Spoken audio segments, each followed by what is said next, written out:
On this week's GTA 5 o'clock, internet, social media, music and heist planning on your mobile. Will you be able to play games on it? And we show you what the HUD looks like. It's the only weekly GTA 5 show that's seen the game. It's GTA 5 o'clock. Hi, welcome to this week's GTA 5 o'clock. Hope you're well out there. I'm Tim Weaver. I'm here with Dan Dawkins. Hello, Dan. Yeah, hello there. So we've got some exciting stuff planned for you this week. We're going to talk about the in-game phone. We're going to talk about the things it can do and possibly speculate on some things that haven't been announced yet. We're going to talk about the HUD, how it looks. We even have some pictorial evidence. And Dan, first of all, we're going to talk about the map project which you and James took on last week. Yeah, last week we unveiled version of V1.0 of our GTA 5 o'clock mapping project.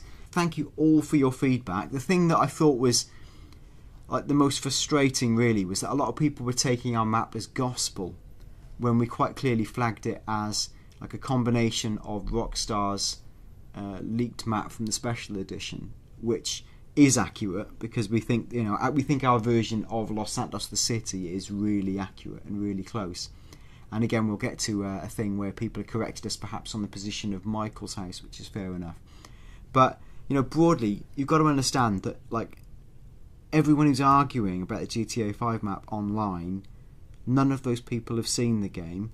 They have done some brilliant work with screenshots, but there's no definitive map yet of the north of Los Santos.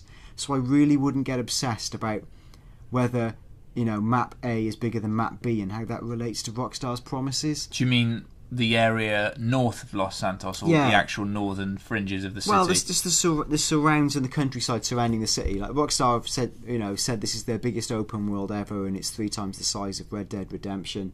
I've no reason to doubt that. I don't think Rockstar have got any reason to lie. Don't get obsessed about whether the map feels big enough to you or the maps that are doing the rounds feel big enough to you.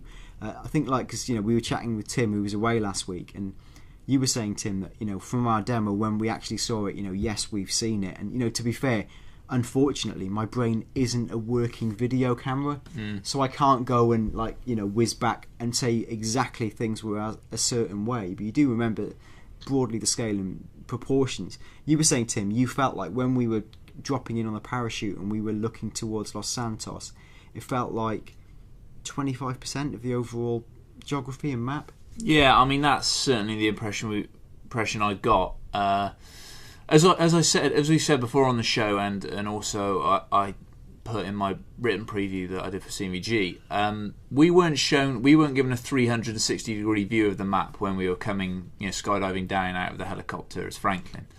So there is a portion of the map, probably 120, 150 degrees of the map that we haven't seen. So when we were coming down out of the plane, it actually looked like